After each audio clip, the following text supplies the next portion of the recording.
जय हिंद दोस्तों, वंदे मातरम। पिछले कुछ समय में चीन का जो ज़मीन के प्रति लालच है वो इतने सारे मौक़ों पर उजागर होकर सामने आया है कि अब तो ऐसा लगने लगा है कि शायद चाइना नहीं, कहीं का कोई वो रहता है ना, जो भूमाफिया रहते हैं, उस टाइप का हो गया। विस्तारवाद की नीति को लेकर वैसे भी इतिहास गवाह है कि कभी भी ये नीति सफल नहीं हो पाई।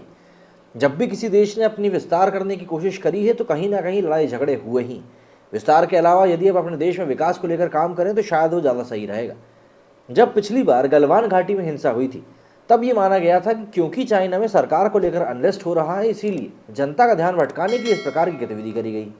और इस समय भी सीधी सी बात है, चाइना में शी जिनपिंग सरकार के खिलाफ काफ़ी ज़्यादा आक्रोश है, जो कोरोना नीतियाँ वो लोग अपना रहे हैं उसके खिलाफ। तो ऐसे में कहीं ना कहीं इस घटना को लेकर भी लोगों का वही मानना है। लेकिन क्यों आखिर भारत ही चाइना के लिए एक सॉफ्ट टारगेट बनकर उभरा है, वो एक बड़ी जानने की वजह है। क्या भारत सरकार कमज़ोर पड़ रही है या कोई और कारण है जिसके कारण से कि चाइना बार बार भारत को अब टारगेट कर रहा है? ज़रा जान लेते हैं इस वीडियो में। ये थोड़ा लंबा ज़रूर होने वाला है लेकिन आखिर तक बने रहिएगा, क्योंकि इसमें काफ़ी सारी चीज़ें ऐसी हैं जो कि भारत चाइना के बीच में जो ये लाठी डंडों की झड़पें हो रही हैं ना, उसके लेकर आपका दिमाग क्लियर कर देगी। 16 अक्टूबर 2022 का दिन था। बीजिंग का the great wall of the people एक जैसे कपड़े और एक ही तरह से बैठे चीनी कम्युनिस्ट पार्टी के 2300 डेलीगेट से भरा था। मौका कम्युनिस्ट पार्टी ऑफ चाइना यानी सीपीसी के सम्मेलन का था। सीपीसी चीन की अकेली पॉलिटिकल पार्टी। कम्युनिस्ट क्रांति के नाम पर यही पार्टी 1948 के बाद से चीन की सत्ता पर काबिज है। 5 साल में एक बार होने वाले सीपीसी के इस सम्मेलन में चीन के सभी बड़े फैसलों पर मुहर लगती है। उद्घाटन भाषण देने में राष्ट्रपति शी जिनपिंग के मंच पर पहुंचने का समय होने को था। तभी हॉल के बड़े स्क्रीन पर एक वीडियो चलाया गया। वीडियो 15 जून 2020 को गलवान घाटी में चीन और भारत के सैनिकों के बीच हुई खूनी झड़प का था। इसमें चीनी सेना का कमांडर कुई फबाओ आगे बढ़ते भारतीय सैनिकों की तरफ हथियार ताने नजर आ रहा है। कुई को इस सम्मेलन में बतौर डेलीगेट बुलाया गया था। इस एक सीन ने भारत को लेकर चीन के मंसूबों को साफ कर दिया था।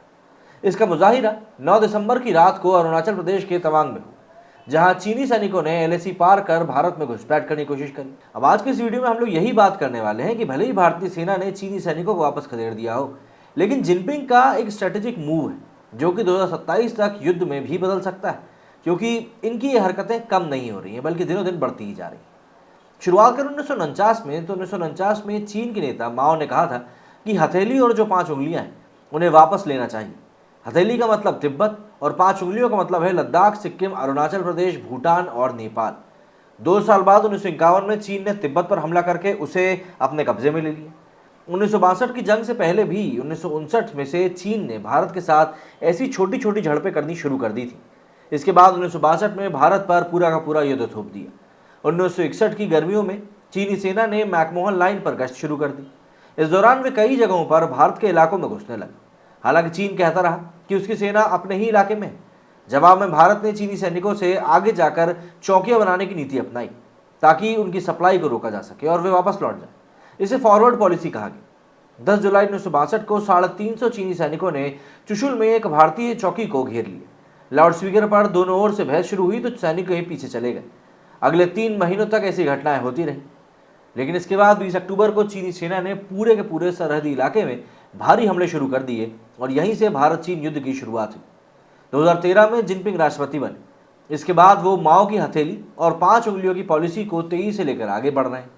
2013 के बाद से लगातार 2-3 सालों से चीन ऐसी आक्रामक कार्रवाई कर रहा है, चाहे 2017 का डोकलामा विवाद हो या फिर 2020 का गलवान या फिर अब 2022 का अरुणाचल विवाद।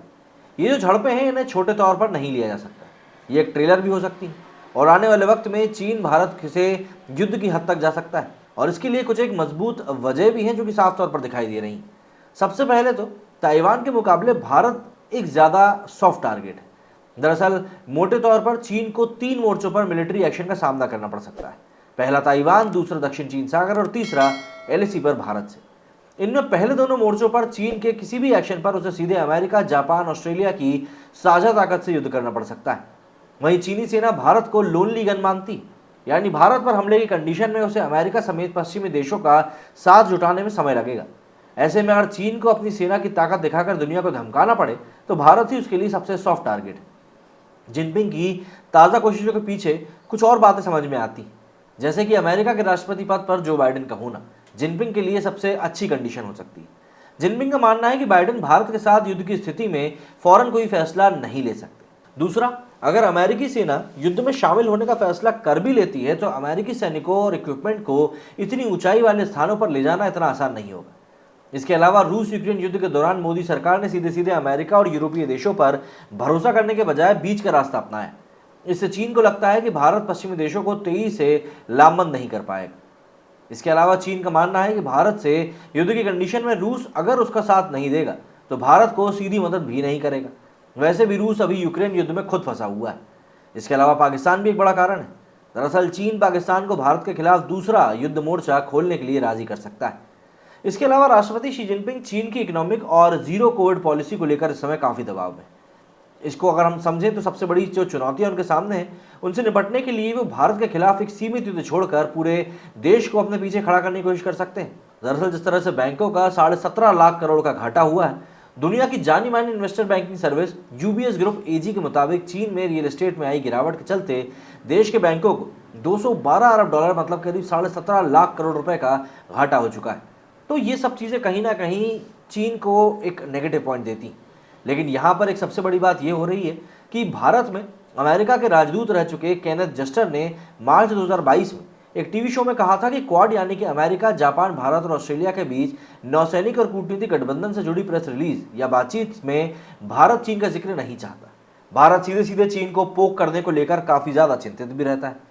इसके अलावा चीन में शिनजियांग में उइगर मुस्लिमों के मानव अधिकारों पर United nation human rights council में बहस के प्रस्ताव पर वोटिंग में भारत ने हिस्सा नहीं लिया, जबकि क्वाड के बाकी तीनों देश यानी कि अमेरिका, जापान और ऑस्ट्रेलिया ने बहस करवाने के पक्ष में वोट दिया। कुल मिलाकर 47 सदस्यों में से 19 देशों ने बहस करवाने के खिलाफ वोट दिया और 17 ने पक्ष में। इस तरह चीन के खिलाफ वोटिंग नहीं हो सकी। इसके अलावा कारोबार भी एक बहुत बड़ी वजह हो सकती है। तो ऐसे में कई सारी चीज़ें हैं जो इस समय भारत और चाइना के बीच में कुछ इस तरीके से आके खड़ी हो चुकी हैं कि ये सोचना समझना एक बहुत बड़ी पहेली बन चुका है कि आखिर भारत चाइना का सॉल्यूशन क्या निकलेगा। सीधे तौर पर आप लड़ाई कर नहीं सकते और कहीं ना कहीं हमें ये बात भी माननी पड़ेगी कि चाइना के पास में अपर हैंड है। अगर हम लोग बायलैटरल ट्रेड की ही बात कर लें तो ट्रेड डिफिसिट की जब भी बात आती है तो भारत ही उसमें नीचे दिखता है।